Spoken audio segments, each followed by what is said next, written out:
The Lotus Sutra, Volume 28. Hello, everyone. Welcome to this episode of the podcast provided by the Buddha's Practice Incorporated of Australia.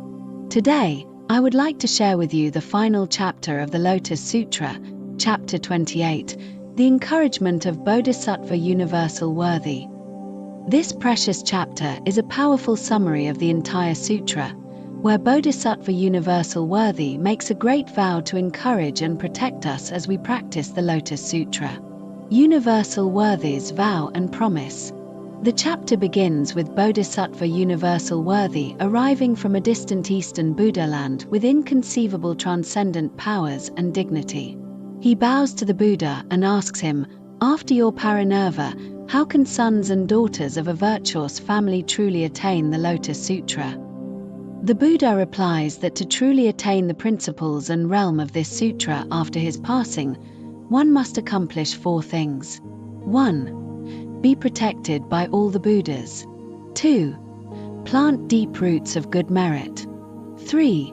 Enter the right assembly of certainty. 4. Awaken the aspiration to save all sentient beings. Following this, Universal Worthy makes a vast vow before the Buddha.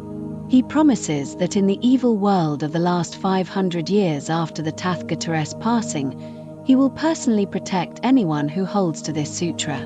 He will eliminate their suffering, grant them peace, and ensure that evil conditions from MRA, non-humans, and ghosts cannot trouble them.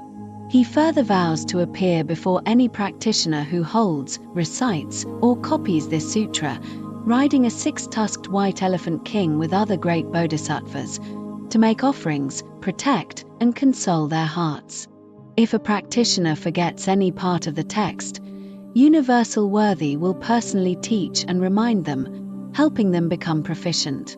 Upon seeing his form, practitioners will experience great joy, redouble their efforts, and attain hundreds of thousands of myriads of kotis of dras, such as the revolving Dichare, and achieve great concentration. For those who wish to practice the Lotus Sutra, if they can dedicate themselves single-mindedly for 21 days, Universal Worthy promises to appear before them in a form pleasing to all beings. He will teach the Dharma and give them a day spell, so they will not be harmed by non-humans or misled by women, and will be constantly protected by him. If the Lotus Sutra circulates in the world and is held by people, it is all thanks to the majestic power of Bodhisattva Universal Worthy. He further explains the immeasurable merits of holding to the Lotus Sutra. Practicing Universal Worthy's path. If someone can hold, recite, understand, and practice according to the teaching, this is practicing Universal Worthy's path. Worshipped by devas and humans. Even if a person only copies the sutra, upon their death, they will be reborn in the 33 heaven.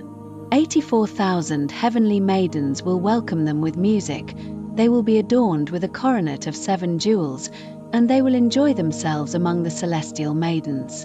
Guided by 1,000 Buddhas, if a person can hold, recite, understand the meaning, and practice according to the teaching, when they die, 1,000 Buddhas will extend their hands to guide them, so they will feel no fear and will not fall into evil states of being. They will be reborn in the Tuita heaven with Bodhisattva Maitreya, surrounded by great bodhisattvas and hundreds of thousands of myriads of kotis of heavenly maidens, where they will hear the Dharma and practice.